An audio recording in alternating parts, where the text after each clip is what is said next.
Hello बच्चों, नमस्कार। स्वागत है आप सभी का डाउटनेट पर। सबसे पहले बहुत ही ज़रूरी सूचना और वो ये है कि 20 तारीख लास्ट डेट है आरंभ 2 में एडमिशन की। ठीक है, उसके बाद में एडमिशन बंद हो जाएंगे और फिर लाइव बैच आना असंभव रहेगा क्योंकि इतने सारे लाइव बैच नहीं पॉसिबल हो पाते हैं। ठीक है, सो आरंभ 1 आरंभ 2 ये दो लाइव बैच है। आरंभ 2 जो है उसके लिए अभी जो फीस जो है वो कितनी हो चुकी है, 5999 हो चुकी है।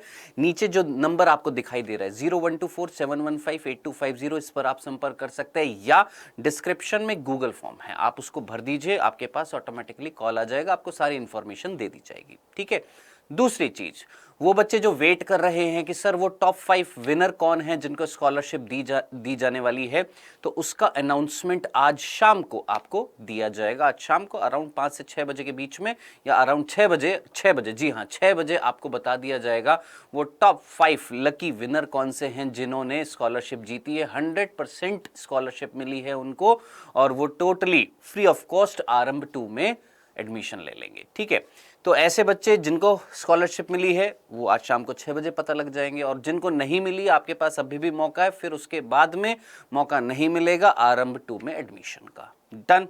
चल अब आगे बढ़ते हैं। अब हम बात करते हैं बायो में 360 में से 360 कैसे लाए जा सकते हैं। क्या बायो में 360 में से 360 आते भी हैं?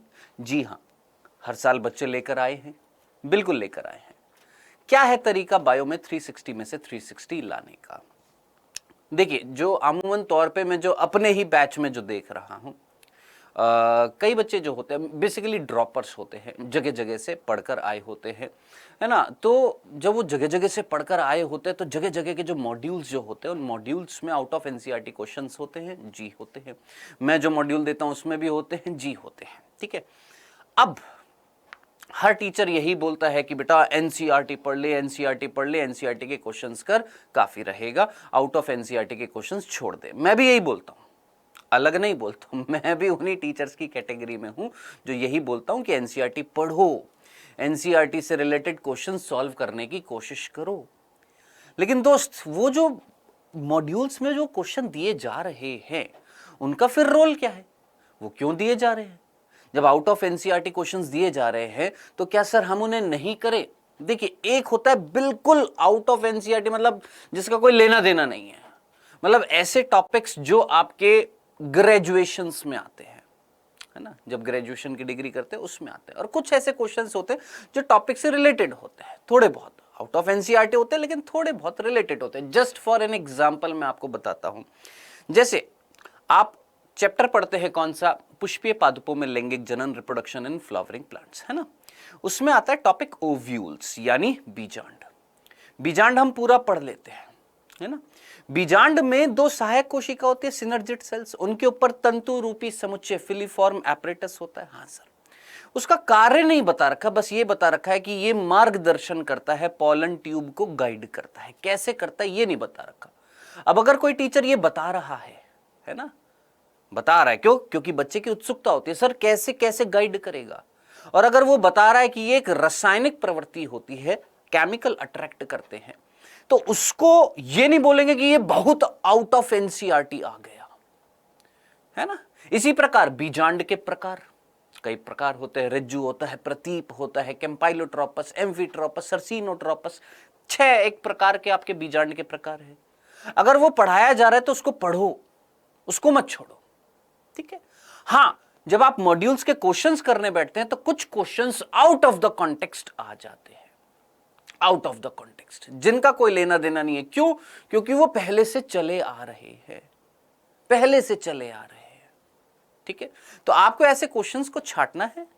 ठीक है, जो आपको टीचर ने पढ़ाया है, जो टीचर आपको पढ़ा रहा है, ऑब्वियस ही बात है एनसीईआरटी वो कवर करेंगे, NCERT line to line cover करेंगे। अब जैसे मैं अपने आरंभ बैच में करता हूं कि हमने पहले अपने तरीके से पढ़ा दिया, पढ़ाने के बाद जो एक्स्ट्रा चीजें बतानी है वो बता दी, फिर उसके बाद में एनसीईआरटी लाइन बाय लाइन पढ़ा दी, ताकि आपकी एनसीईआरटी भी कवर हो जाए और जो थोड़ी बहुत एक्स्ट्रा चीजें होती है वो भी कवर हो जाए, है ना। क्योंकि ऑब्वियस ही बात है, साइंस है और साइंस में जब तक क्वेश्चन मार्क क्रिएट ना हो वो साइंस नहीं कहलाती है ना। साइंस एक ऐसा विज्ञान जिसमें हर जगह पर आपको क्या लगेगा, ऐसा क्यों हुआ, ऐसा किस लिए हुआ, और आपकी उत्सुकता जागेगी। जब आपकी उत्सुकता जागेगी, आप उसको सर्च करेंगे, आपका ब्रेन डेवलप होएगा। लेकिन ऐसा भी नहीं कि हर चीज के आगे क्वेश्चन मार्क लगा दे कि सर हमारा दिमाग ऊपर क्यों है, घुटने में क्यों नहीं है। समझ रहे हैं ना? तो टॉपिक पढ़िए, टॉपिक से रिलेटेड चीजें पढ़िए, टॉपिक नहीं समझ में आ रहा उसको सर्च करिए, उससे संबंधित क्वेश्चंस करिए, है ना। और सबसे इंपॉर्टेंट चीज जो होती है वो है, याद रखना, ये कंसिस्टेंसी। अगर आपने अपनी पढ़ाई स्टार्ट कर दी है, जी हां, आपने अपनी पढ़ाई स्टार्ट कर दी है, 1-1.5 महीना हो गया है, उसके बाद में आपकी ये कंसिस्टेंसी जो है अगर लॉस्ट हो रही है, आप लगातार उतने ही घंटे अपनी पढ़ाई को नहीं दे पा रहे हैं, तो ये बहुत बड़ा क्वेश्चन मार्क हो सकता है आपके सिलेक्शन में। आपको रेगुलरली डिसिप्लिन के साथ में, जो डिसिप्लिन आपने किसी भी बैच में आप गए हो, कहीं पर भी पढ़ रहे हो, चाहे ऑफलाइन पढ़ रहे हो, चाहे ऑनलाइन पढ़ रहे हो, चाहे किसी कहीं पर भी पढ़ रहे हो, जो एक जोश आपके अंदर मेंटेन हुआ था स्टार्टिंग के 1 महीने में, वो धीरे धीरे कम नहीं होना चाहिए, वो बढ़ना चाहिए। समझ रहे हैं क्या कह रहा हूं?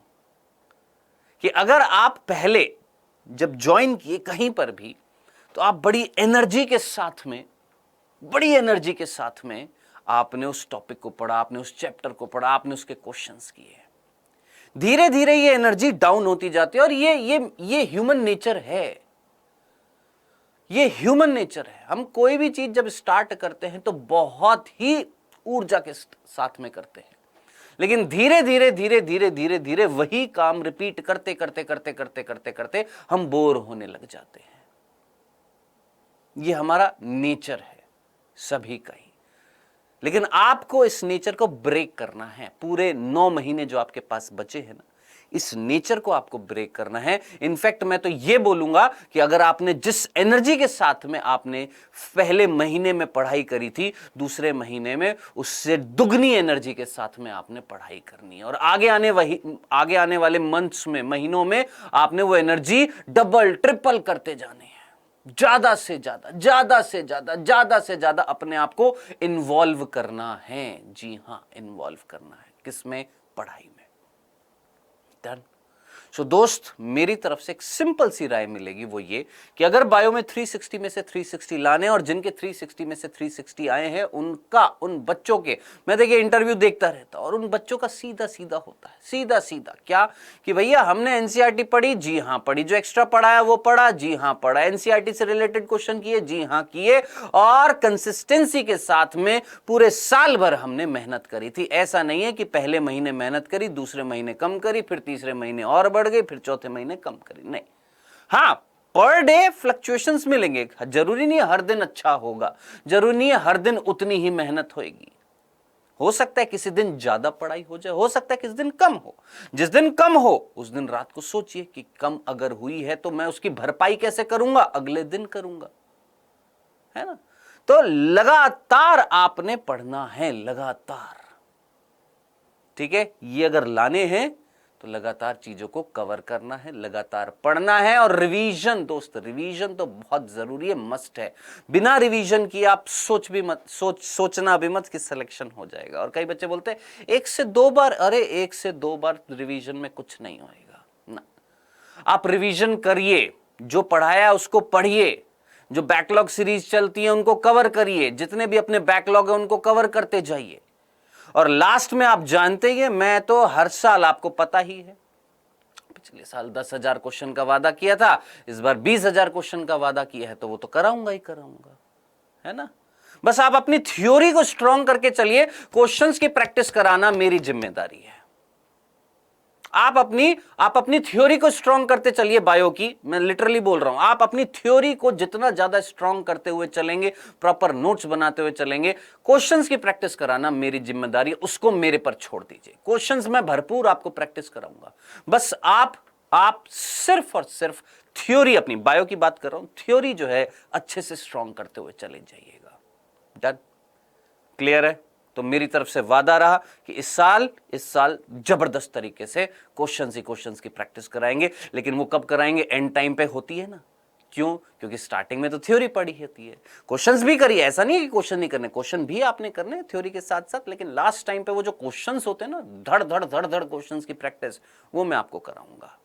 ठीक है, सो दोस्त मेरी तरफ से इतना ही है। फिर वापस से रिपीट कर देता हूं, 20 जुलाई लास्ट डेट है आरंभ 2 में एडमिशन की।